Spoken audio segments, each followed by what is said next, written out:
A very good morning to you all, dear students. Hope you all are safe and healthy. I hope you also have watched our last video session in which we have discussed important terms along with the Gujarati translation as well and the explanation as well. So today also we are going to discuss certain terms and then we'll move towards the format of trading and P&L account along with the Gujarati translation and its meaning. Okay, so do watch the video till last. Alright, see, in the last session we have discussed these terms: debit, credit, accounts or ledgers, accounting, accountancy, bookkeeping, journal entry, ledger book, posting, trial balance, then purchase book, sales book, cash book, cost, goods, service, raw material, labor, laborer or worker, transaction, suspense account, petty expense, error, sundry, profit and loss sharing ratio, capital ratio, balance brought down, balance carried forward, goodwill, adjustment, admission, retirement, dissolution, capital expense and capital income or receipt. See, it is pronounced as receipt, not receipt. Here the P is silent, so we need to pronounce it as receipt. Fine.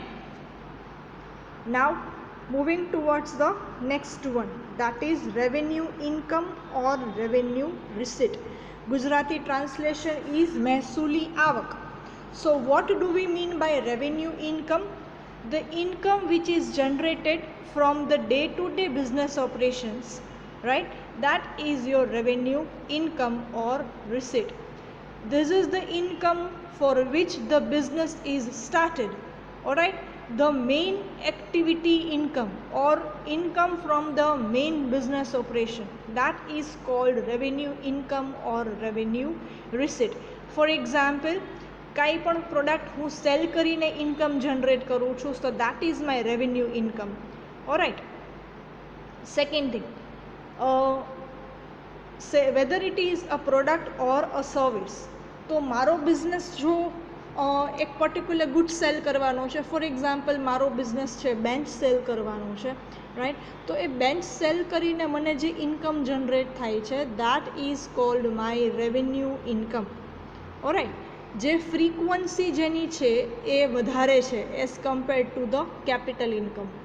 મારી કોઈ property છે rent ઉપર છે, તો એ rent મને every month receive થશે, so that rent is also called my revenue income because I am generating the rent every month, right? So duration is very short, એની frequency છે એ વધારે છે. ઓરાઈટ, અને main course of action, main course of બિઝનેસમાંથી જે income થાય છે, that is called revenue income or revenue receipt, right? Likewise, revenue expense, the expenses which are created or done for maintaining the earning capacity of business, these expenses are called revenue expenses.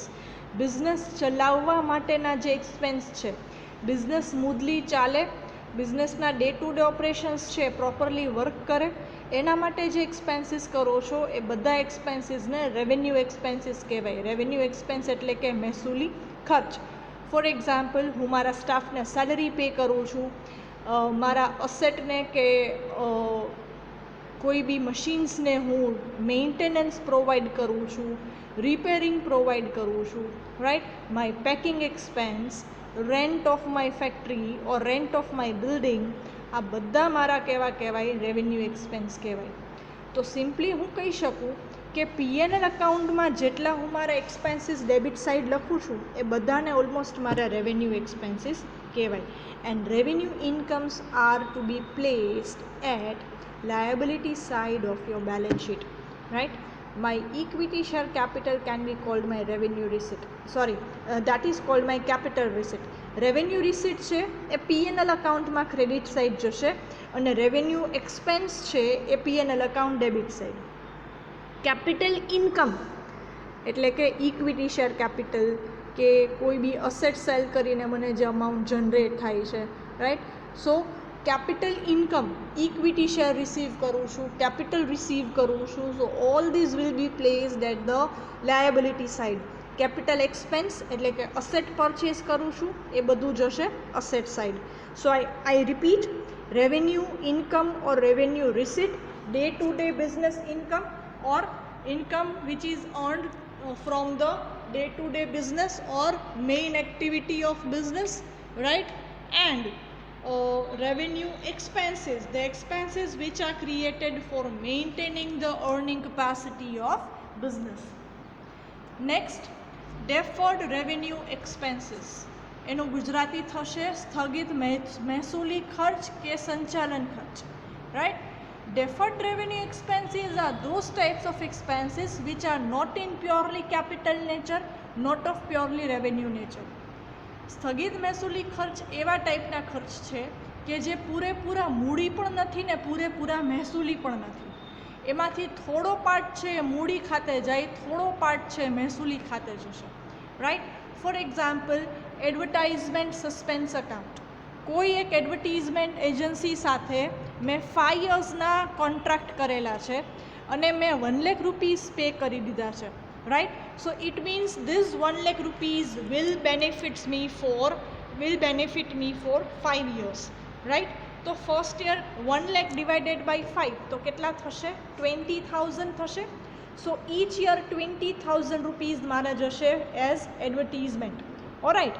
તો જે એમાંથી 20,000 છે તો first યરમાં 20,000 છે revenue expense ગણાશે અને બાકીના 80,000 છે કેપિટલ એક્સપેન્સ ગણાશે અને એ લખાશે બેલેન્સ શીટમાં asset side, right. So these are called deferred revenue expenses. Preliminary expense, debenture discount, advertisement suspense account, આ બધા તમારા ડેફર્ડ રેવન્યુ એક્સપેન્સીસ કે કહી શકાય, right? So which are not purely in revenue nature, which are not purely in capital nature. The amount which has been written off during the year is considered as revenue expense, and the amount which is yet to be written off for the next coming years, this amount represents the capital expense, right? Therefore the name is given deferred revenue expense, right? Next, 39th, રિવેલ્યુએશન એટલે કે પુનઃ મૂલ્યાંકન, કે જેનું તમે valuation પાછું કરો છો. તમને બધાને યાદ હશે 11th અને 12th સ્ટાન્ડર્ડમાં આપણે જે ચેપ્ટર્સ ભણ્યા એડમિશન ઓફ પાર્ટનર્સ, ભાગીદારનો પ્રવેશ, તો ત્યારે તમારા બધા અસેટ્સ છે એ રિવેલ્યુ થાય છે એટલે કે પુનઃ મૂલ્યાંકન એનું થાય છે. સો રિવેલ્યુએશન એટલે કે પુનઃ મૂલ્યાંકન. તમે તમારા અસેટની કરંટ પ્રાઇસ છે કેલ્ક્યુલેટ કરો છો, કરંટ માર્કેટ પ્રાઇસ છે ફાઇન્ડ કરો છો, that is રિવેલ્યુએશન, all right. So રિવેલ્યુએશન can be done of the assets, રિવેલ્યુએશન can be done of your shares, anything, all right. Next 40th term, partner. Partner એટલે ભાગીદાર, રાઇટ. 12th સ્ટાન્ડર્ડમાં મોસ્ટલી આપણે બધા chapters કરી લીધા which is related with the partnership firm.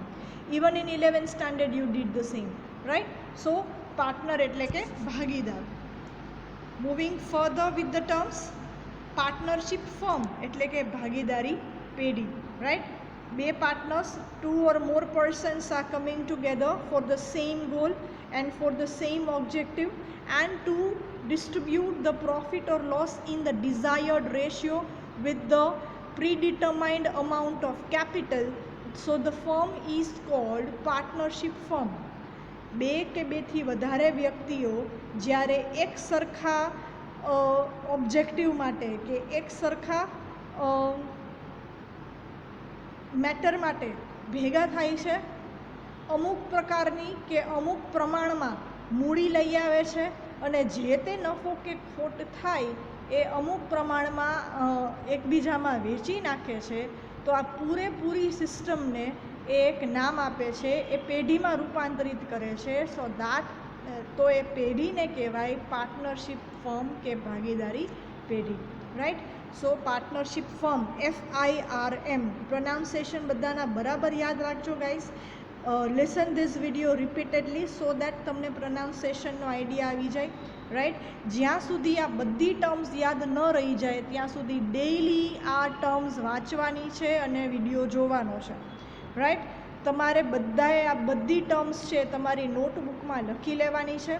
તમારે financial accounting સબ્જેક્ટની એક special not બનાવવાની છે, નોટબુક બનાવવાની છે સેપરેટ. રફ બુકમાં બધું નહીં ચાલે, એક આખી બુક જ બનાવવાની છે. તો બુકમાં સૌથી પહેલાં આ બધી લિસ્ટ લખી નાખજો ટર્મ્સનું. Right. There are 44 terms of the same. બધા સ્ટુડન્ટ્સ માટે આ કમ્પલસરી છે. Okay. When we meet personally હું બધાની બુકમાં આ વસ્તુ ચેક કરવાની છું. So make sure you have all this things to be written down in your notebook very well. Alright. તો આ બધી ટર્મ્સ તમે તમારી બુકમાં લખી લેજો along with English and Gujarati translation. Fine. You can pause the video in between and you can write this down in your notebook. વચ્ચે વચ્ચે વિડીયો પોઝ કરતા જજો બીજી વખત જોવો ત્યારે. અત્યારે તો એક પૂરેપૂરો સાંભળવાનો છે, અત્યારે વચ્ચે ક્યાંય પોઝ નથી કરવાનો. પહેલાં વ્યવસ્થિત પૂરેપૂરો વિડીયો જોઈને સાંભળી લેવાનો છે અને પછી પાછો વોચ કરો છો વિડીયો, પોઝ કરતા જાઓ અને લખતા જાઓ. રાઈટ. આ રીતે કરવાનું છે. જો આ ટર્મ્સની ખબર નહીં પડે કે જો આ ટર્મ્સ યાદ નહીં રહીએ ઇંગ્લિશ ટર્મ્સ તો ફર્ધર ચેપ્ટર્સમાં કંઈ જ ખબર નહીં પડે ગાઈસ. રાઈટ. સો મેક શ્યોર કે તમે આ બધું છે વ્યવસ્થિત રીતે લર્ન કરી લ્યો છો. Right. So next term number 42, to write off એટલે કે માંડી વાળવું. રાઈટ. રાઇટ ઓફ એટલે કે માંડી વાળવું. આપણે ઘણા બધા એક્સપેન્સીસ રાઇટ ઓફ કરીએ છીએ. હમણાં જ આપણે વાત થઈ preliminary expenses are to be written off એટલે કે એના ખાતે માંડી વાળવા. રાઈટ. પછી છે વર્ડ પ્રોફેશન એટલે કે વ્યવસાય અને બિઝનેસ એટલે કે ધંધો કે વેપાર.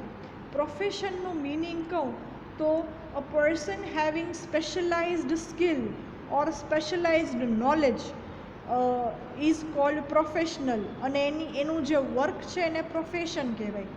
જે વ્યક્તિ પાસે કંઈક સ્પેશિયલ સ્કિલ છે, કોઈ સ્પેશિયલ એબિલિટી છે, કોઈ સર્ટિફાઈડ કોર્સ કરેલો છે કે કોઈ ડિગ્રી છે એની પાસે સ્પેશિયલ ડિગ્રી છે, so that person is called professional.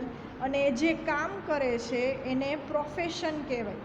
For example doctors, lawyers, teachers. Right. તો એ સર્વિસ પ્રોવાઈડ કરે છે, તો એ સર્વિસ પ્રોવાઈડ કરવા માટે એને કોઈ સ્પેશિયલાઇઝડ સ્કિલ કે સ્પેશિયલ નોલેજની જરૂર છે, સર્ટિફાઈડ કોર્સ કરવાની જરૂર છે, ડિગ્રીની જરૂર છે. Right. So this work done by such professional is called profession. Doctor બનવા માટે તમારી પાસે સ્પેશિયલાઇઝડ સ્કિલ હોવા જોઈએ, નોલેજ હોવું જોઈએ, ડિગ્રી હોવી જોઈએ. Right. then and then only you are called professional doctor. Right. Likewise for the advocates, likewise for the teachers and professors. Fine. So that is profession or વ્યવસાય. and business એટલે કે ધંધો કે વેપાર.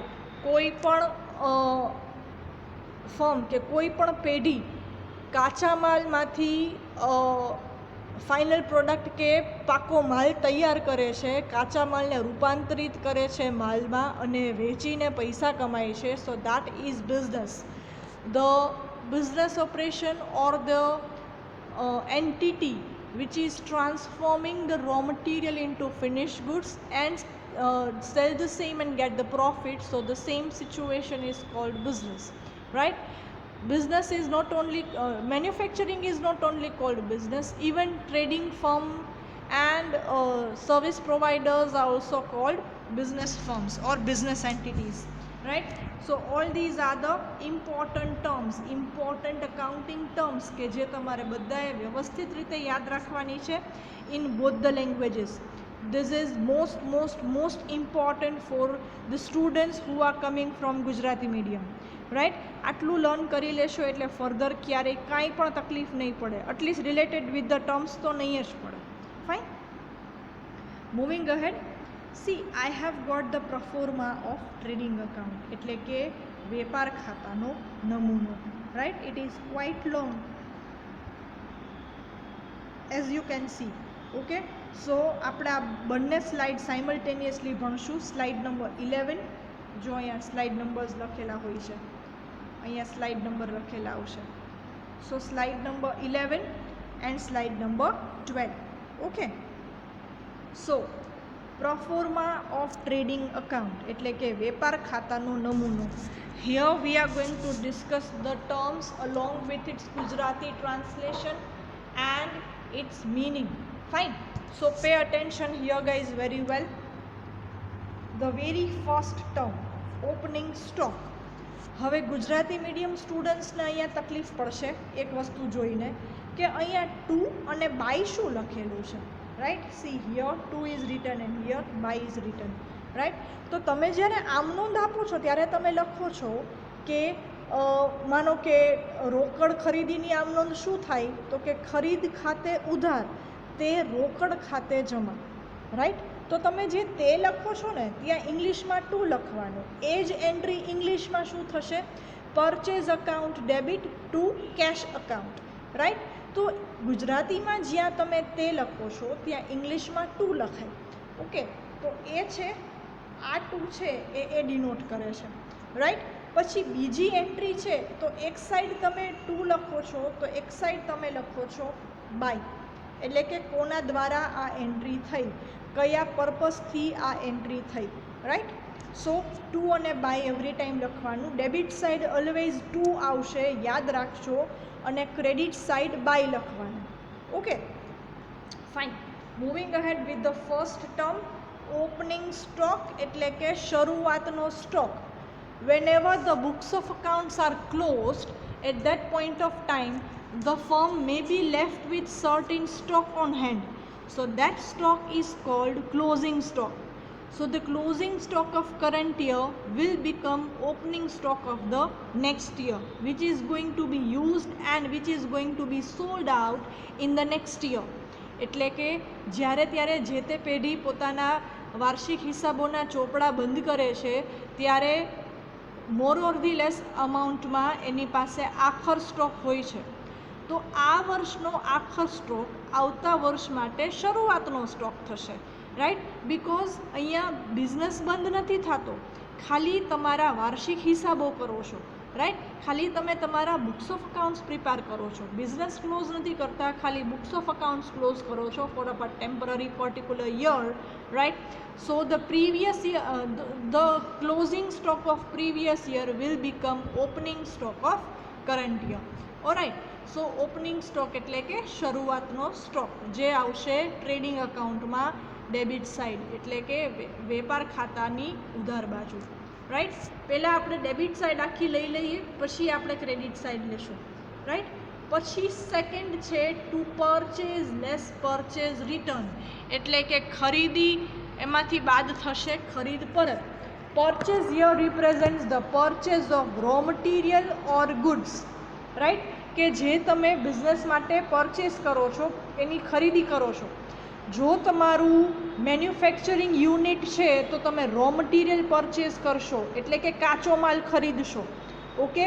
અને તમારો ટ્રેડિંગ બિઝનેસ છે એટલે કે બહારથી રેડી ગુડ્સ લઈને જ સેલ કરો છો. સો એ પોઈન્ટમાં તમારું પરચેસ શું થશે? બહારથી તમે જે રેડી અવેલેબલ ગુડ્સ લ્યો છો એને ટ્રેડિંગ કહેવાય, ઓકે. અને તમે એનું ઉત્પાદન કરો છો, તમે કાચા માલને માલમાં રૂપાંતરિત કરો છો, એને મેન્યુફેક્ચરિંગ કહેવાય, પ્રોડક્શન કહેવાય, ફાઇન. સો કોઈ પણ મેટરમાં તમારે પરચેસ કરવાની જરૂર પડશે. સો પરચેઝ એટલે કે ખરીદી, રાઈટ. હવે એમાંથી ખરીદ પરત બાદ થશે. માનો કે મેં 1 lakhના રો મટીરિયલ પરચેસ કર્યા, એમાંથી 20,000નું રો મટીરિયલ ડિફેક્ટિવ હતું તો મેં પાછું આપી દીધું. તો આ વર્ષની ખરીદી કેટલી થઈ? 1 lakh minus 20,000 રિટર્ન એટલે કરંટ યરનું પરચેસ થયું 80,000. તો એવી જ રીતે પરચેઝમાં અહીંયા 1 lakh લખવાનું, ખરીદ પરત ડિડક્ટ થશે 20,000, તો અહીંયા કેટલા આવશે? 80,000 આવશે, રાઈટ. આ રીતે. સો પરચેઝ લેસ પરચેઝ રિટર્ન, તો પરચેઝ એટલે ખરીદી અને પરચેઝ રિટર્ન એટલે ખરીદ પરત. ઓરાઈટ. Next veggies. વેજીસ એટલે કે મજૂરી. વેજીસને લેબર ચાર્જીસ પણ કહેવાશે ઓર લેબર પણ કહેવાશે, LABOUR. અને પ્રેઝન્ટ સ્પેલિંગ એનો કયો તો LABOR. લેબરનો સ્પેલિંગ હવે ચેન્જ થઈ ગયો છે, In many of the places they are writing LABOR. જેવી રીતે કલરમાં થયું છે, આપણે ભણતા ત્યારે કલર શું લેતા? COLOUR, and nowadays COLOR, right? So here wages or labor, that is called મજૂરી in ગુજરાતી. એટલે કે મહેનતાણું તમે જે ચૂકવો છો, તમારા મજૂરને જે મજૂરને મહેનતાણું ચૂકવો છો, that is wages. So the amount paid to your workers for their production of or work, that is called wages, right? તો આ વેપાર ખાતામાં કેમ આવે?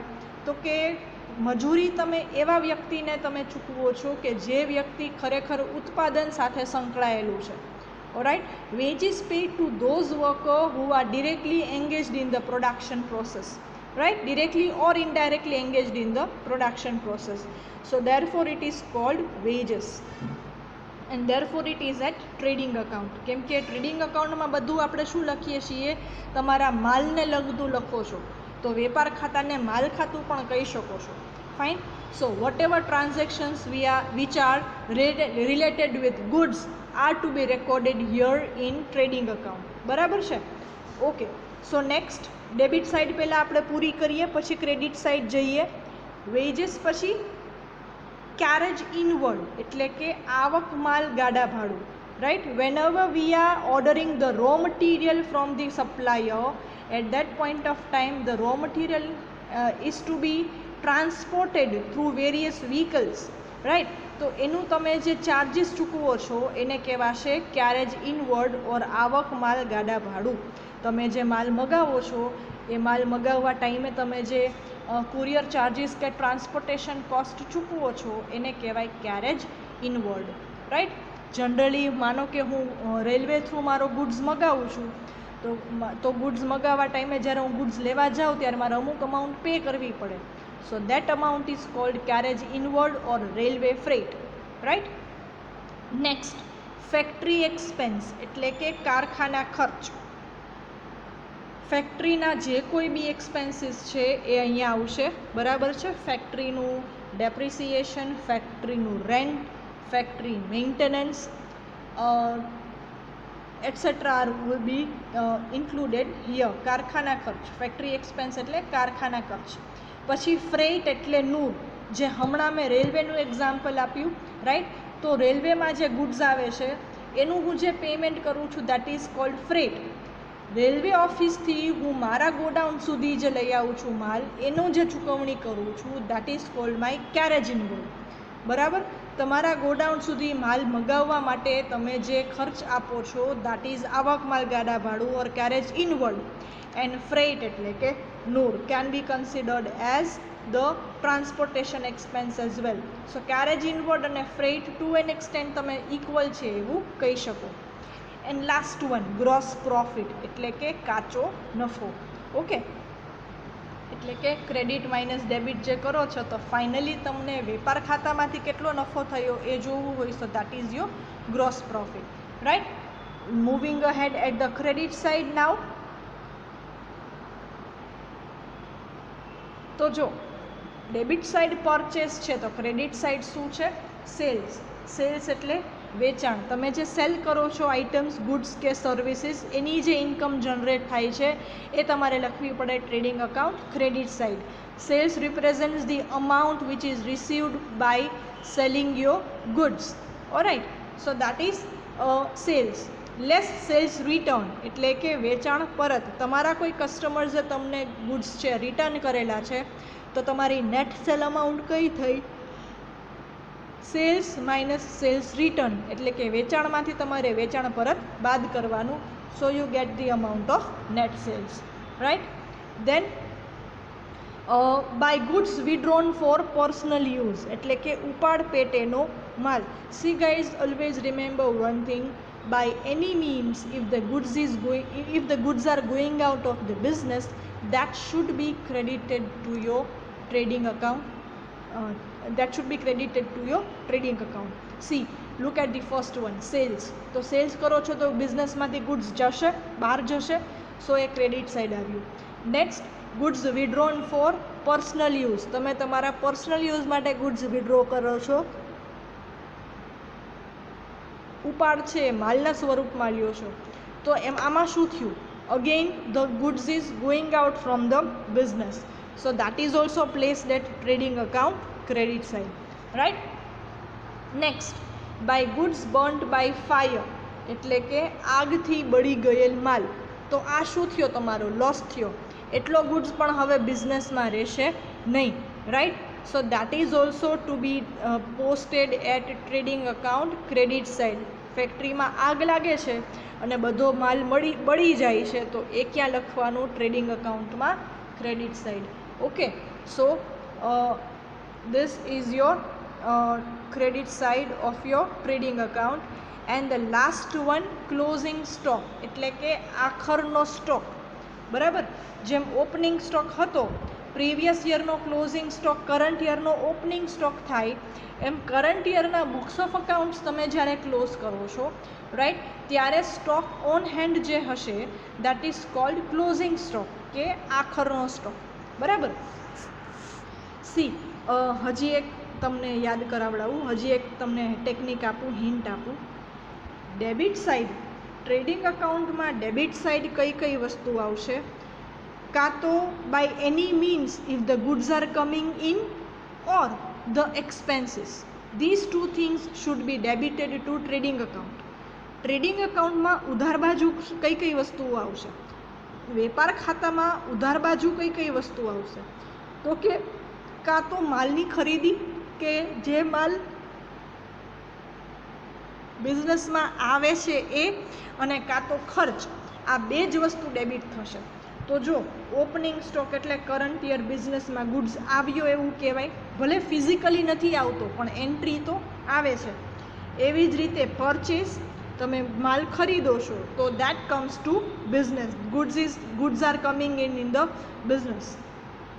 દેન પછી પરચેઝ રિટર્ન છે બાદ થઈ ગયું, કેમ કે એ ગુડ્સ બહાર જાય છે. પછી વેજીસ, તો વેજીસ શું છે? તમારો એક્સપેન્સ છે, રાઈટ. પછી next, carriage inward, factory expense, freight, આ બધું તમારા શું થયા? એક્સપેન્સ થયા. ઓકે, તો ડેબિટ સાઇડ કઈ કઈ વસ્તુઓ આવે? Either the goods are coming in or the expenses, કાં તો બિઝનેસમાં માલ આવે એ વસ્તુ, અને કાં તો તમારા એક્સપેન્સીસ, આ બે વસ્તુ ડેબિટ થશે. ક્રેડિટ શું થશે? તો કે કાં તો બધી ઇન્કમ, રાઈટ, ગુડ્સ, જે ગુડ્સ બિઝનેસમાં આવે છે એ, or goods income, or by any means if the goods are going out, that is your credit side. તો જો સેલ્સથી goods goes out, right. Then goods withdrawn for personal use, again goods goes out. Here as it is the loss, એટલે એટલો બી goods તમારા બિઝનેસમાંથી ઓછો થાય છે. અને ક્લોઝિંગ સ્ટોક શું કામ ક્રેડિટ સાઇડ આવ્યો?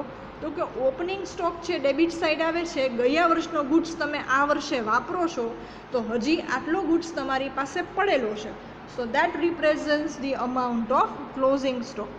Total of credit minus total of debit, it is called gross profit. જ્યારે ઇન્કમ કરતાં એક્સપેન્સ ઓછા હશે ત્યારે કહેવાશે ગ્રોસ પ્રોફિટ, અને જ્યારે એક્સપેન્સ વધારે હશે અને ઇન્કમ ઓછી હશે ત્યારે કહેવાશે ગ્રોસ લોસ, જે ક્રેડિટ સાઇડ આવશે, જેને કહેવાય કાચી ખોટ.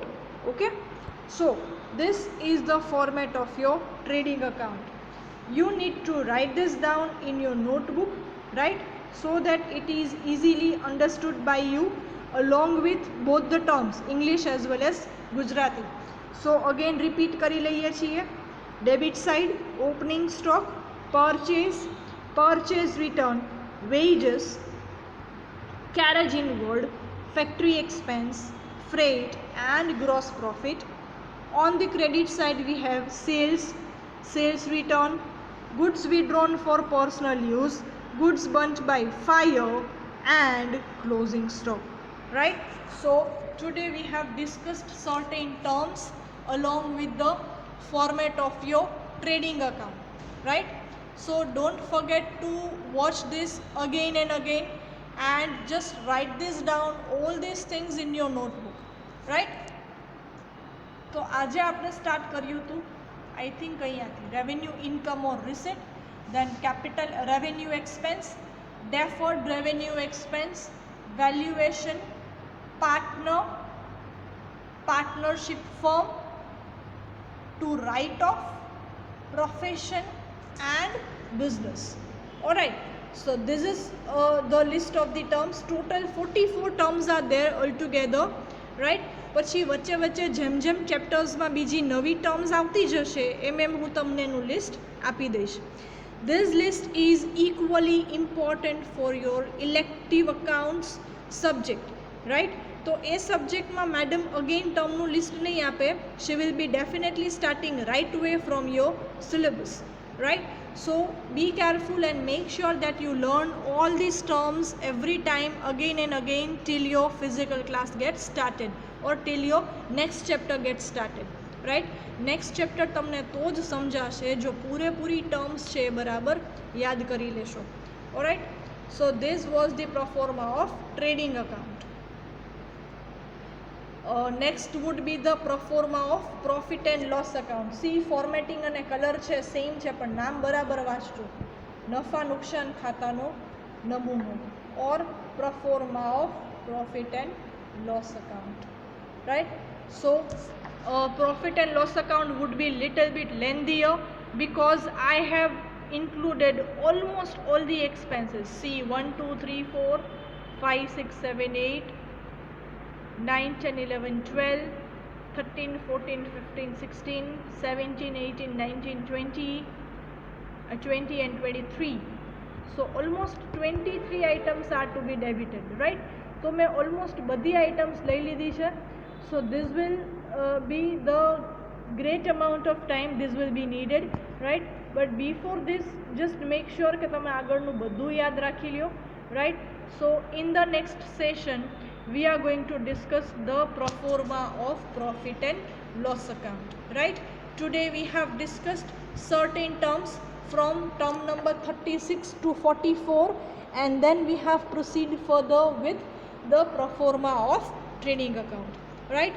So keep learning guys till the next session. Fine. So thank you all of you.